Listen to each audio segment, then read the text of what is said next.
Besoknya ibu baca 2 halaman 1 lembar, perubahan hidupnya akan terjadi lebih dahsyat dibandingkan hari sebelumnya. Maka jika membiasakan banyak mengaji sebelum beraktivitas dan ditutup dengan mengaji sebelum tertidur, itu keadaannya akan berbeda dengan hari-hari biasa. Itu. Maka kalau ingin meningkatkan takwa, saya cuma pesan satu. Ibu ingin anaknya dijaga oleh Allah dari fitnah, ingin dijaga dari keburukan, ingin ditingkatkan imannya, saya cuma minta satu saja. Tolong kembalikan kebiasaan kita di masa lalu yang kita sering mengaji dengan keluarga setiap ba'da maghrib. Mesti punya waktu sekali aja ngaji sekeluarga tuh. Ibunya, ayahnya, anaknya duduk sama-sama ngaji walaupun cuma 1 halaman. Ketika semua keluarga dibiasakan untuk mengaji, lihat apa yang terjadi. Duduk sama-sama ngaji walaupun cuma 1 halaman. Ketika semua keluarga dibiasakan untuk mengaji, lihat apa yang terjadi. Anak-anak yang dititipkan kepada Allah melalui kalamnya, maka Allah akan jaga di semua tempat yang ia pijak. Ibu di rumah bisa awasi, tapi kalau anak ibu ke sekolah, ibu tahu nggak dengan siapa dia bergaul? Ini saya kasih rahasia besar di surat Yusuf. Berapa jumlah saudara Nabi Yusuf? 11 ya? 11 ya? Yang 1 ibu dengan beliau berapa dari 11 itu? 1, namanya Bunyamin. 10-nya itu nggak senang dengan Yusuf. 10 rapat. Yang 9 memutuskan bunuh Yusuf, uqtulu Yusuf. 9. Yang 1 mengatakan jangan bunuh Yusuf, cukup lemparkan ke tempat gelap supaya kasih ayah yang biasa diberikan ke Yusuf sekarang hilang, tinggal diberikan kepada kita semua. Saya mau tanya pada ibu, kalau 10 orang rapat, 9 orang memutuskan A, 1 orang mengusulkan B, biasanya yang diterima 9 atau 10? 9. Ini kenapa berubah? Yang 9 ikut pada yang 1. Dan biasanya setan kalau urusan maksiat, itu levelnya naik, bukan turun. Ada seseorang nodong di angkot, cuma nodong tadinya. Begitu ada gerakan di penumpang, dia bisa nusuk, levelnya naik.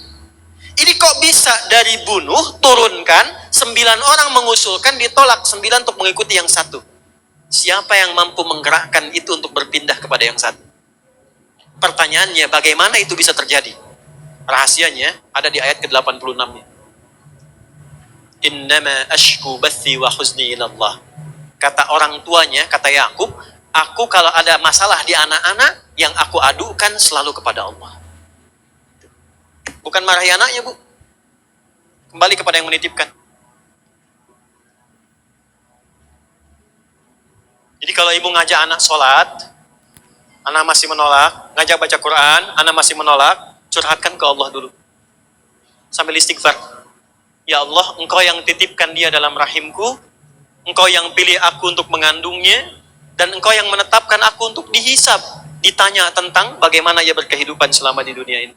Minta, ya Allah, Engkau yang membolak-bolakan, balikan hati, mohon lembutkan hatinya, berikan hidayah kepadanya. Anda lihat apa yang terjadi setelah itu. Ini poinnya. Jadi dekati Allah dulu dengan amalan. 1 tadi sholat, yang kedua Al-Quran, yang ketiga cepat. Ini amalan kalau dikerjakan langsung menaikkan 2 ini, iman dan ilmu. Jadi ketika amalan yang ketiga ini dikerjakan, 2 ini langsung naik. Ada amalannya di Quran, surah ke-58 ayat 11. Saya ulangi, Quran surah 58 ayat 11.